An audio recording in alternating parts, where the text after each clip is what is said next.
Hello internet friends, my name is Catherine and I'm the human behind Christian Couture, and today we are going to have some fun with pickling yarn and solar dyeing.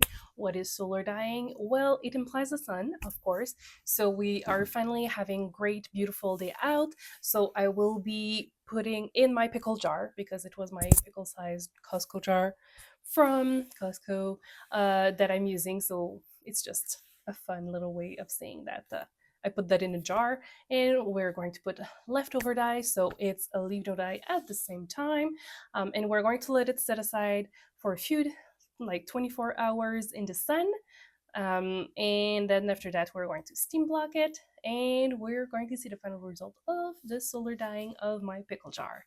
So let's get into this. Hello friends, so it's almost winter, not winter, so no, please, not more winter. It's almost summer here, so it's time for um to, it's time for some solar dyeing. So in my jar here, in my pickle jar, I already have my citric acid at the bottom. I'm going to be adding one of my leftover stock solution at the bottom, so we have a head start for that, and we're going to be incorporating, so those are 100% BFL. So I'm going to be adding layers upon layers. I might have too much colors. It's okay. We're going to see what happens. And I've pre-soaked them in just tap water. I don't know if I have too many yarn skein here. So basically the principle of solar dyeing is that we're going to put those beautiful skein of yarn in this jar, and the sun will be warming up naturally the water in the jar, and we should technically, we're still going to be, I need more pigment. We're still going to be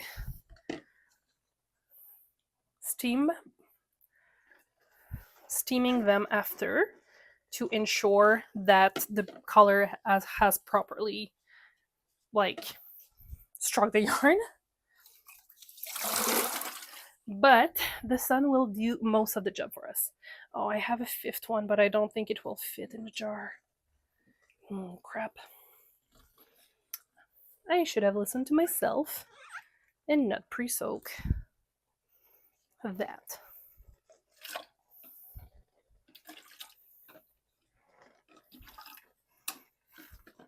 I'm just mixing colors now so I can wash off this. Yeah, the last one I have pre-soaked. I can't add that to my jar. It's okay, I have another jar.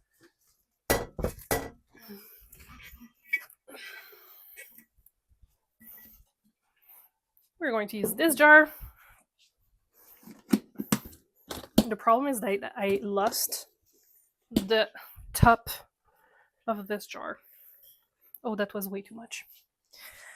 It's okay, that's fine. We're going to add this mix of those colors. That's actually very pretty. And I'm going to be adding a little bit of the pre-soaked water. Oops. I'm making such a big mess,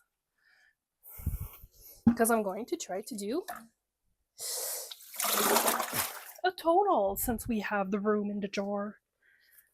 There we go. Oh, that's so pretty. I like this muled color. Okay, so we're going to grab the jars and put them outside for a few days in the sun. It's going to be super fun. Okay, let's see you outside. I'm going to try to find my other... I found it.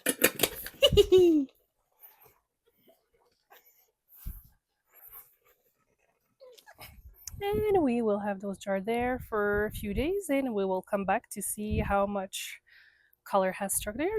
See you later. It has been roughly 8 hours, and we still have quite a bit of color, but it's been rather, I would say, it has been pretty cloudy today, so I was not expecting all the color to be left, but it looks like we're going to have a very good coverage, and I'm excited for that.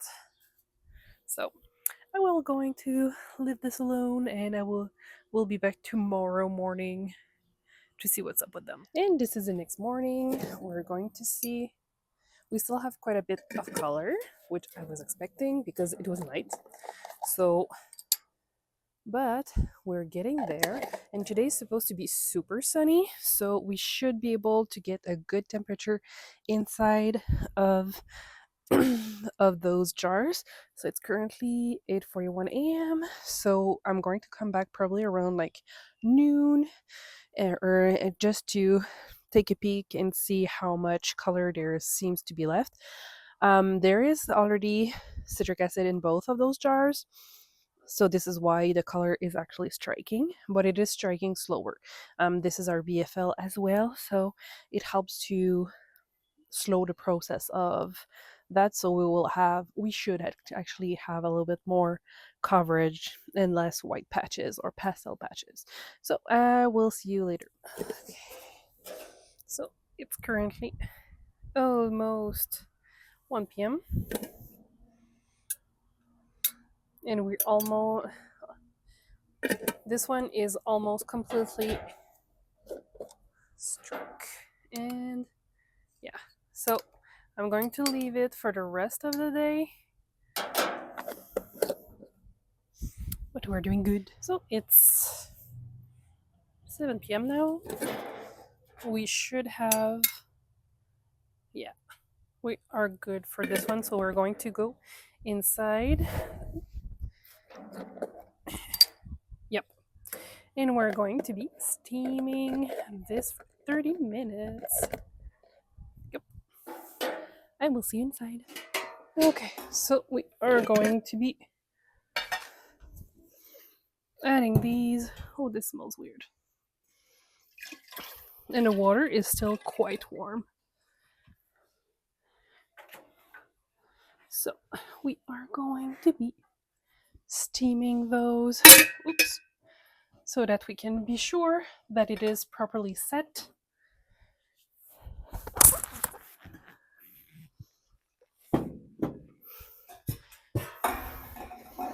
And it's pretty much the same thing as when we do regular dyeing. We are going to be cooking it for like, oh, this is so warm, for 30 minutes at least.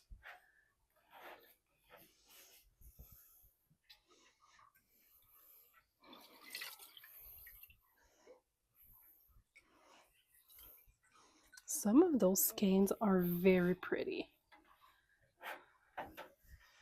So I'm going to close this one. We're going to open this one.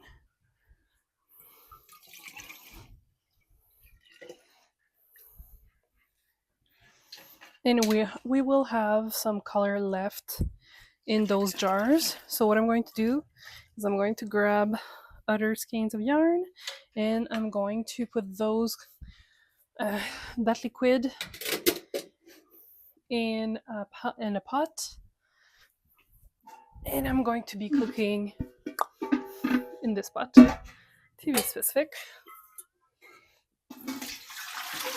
And I'm going to be grabbing probably just one skein of yarn. So as you can see, we have a little bit of color, but it's not, we don't have that much color left in this. I know I should be wearing gloves. I know. There's not that much watercolor left, so this is why I'm just dunking one skein, because if I had more, it's going to be way too pastel, even for my personal taste. Okay, so let's turn this on. The water is already warm a little bit because it's the water that was in the jars. I didn't add any more water than that. So there's already citric acid in here, so it's going to be taking whatever the time. And I'm going to do 30 minutes.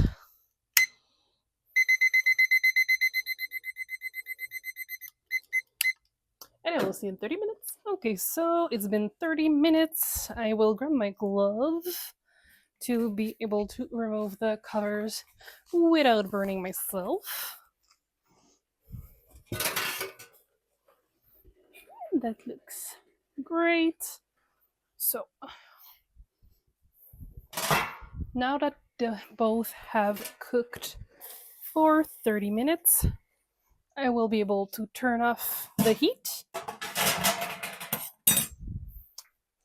And we are going to wait until it is fully cooled down before washing off Phoenix's dye.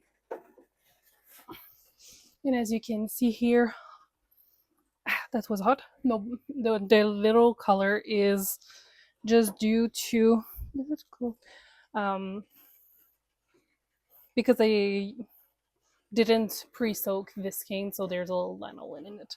But the color is all there, and I will see you later for washing off Phoenix's dye.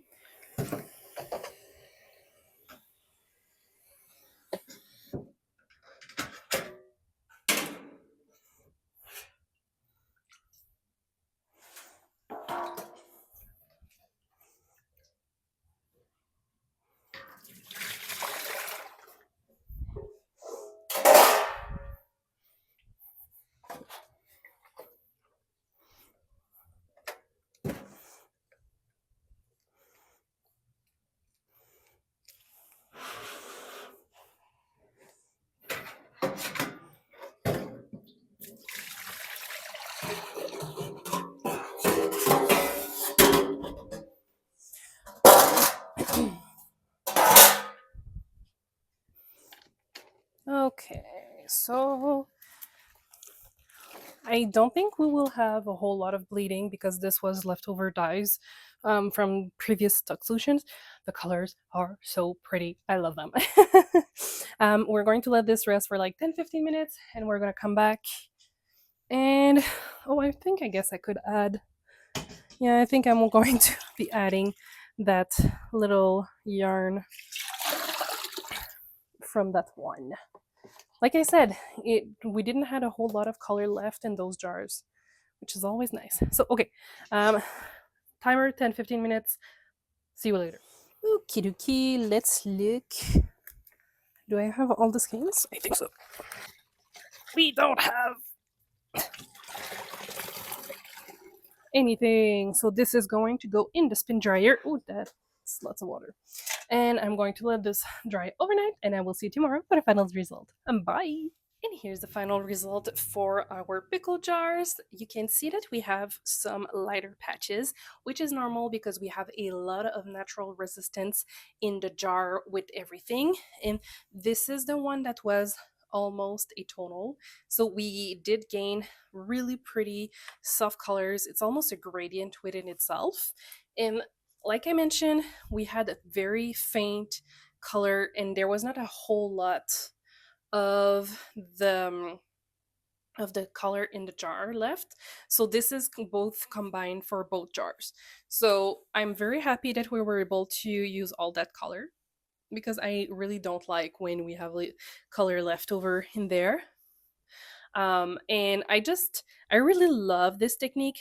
I know it would be very difficult to try to recreate it, but I feel like if we were to do like rows within the same pan, so like 1, 2, 3, 4, 5, we would be able to recreate kind of this color.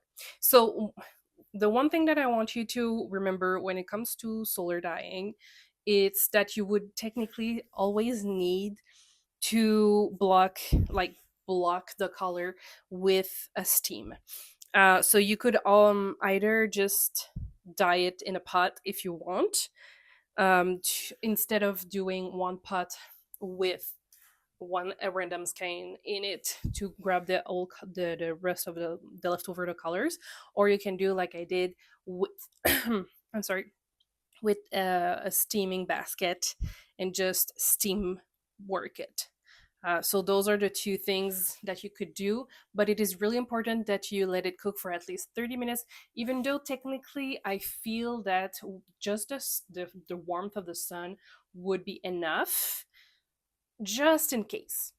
just to make sure that you don't have any color bleed after all that. This is just my personal opinion, because like the water was really warm when I was touching the jars. It was really really warm. It was like at least 40 degrees in my personal opinion, 40 to 45 Celsius, which is not enough to properly block the color, but it's okay. So I hope you liked the video, and if you did, please consider sharing, liking, and subscribing, and I will see you in the next one very soon.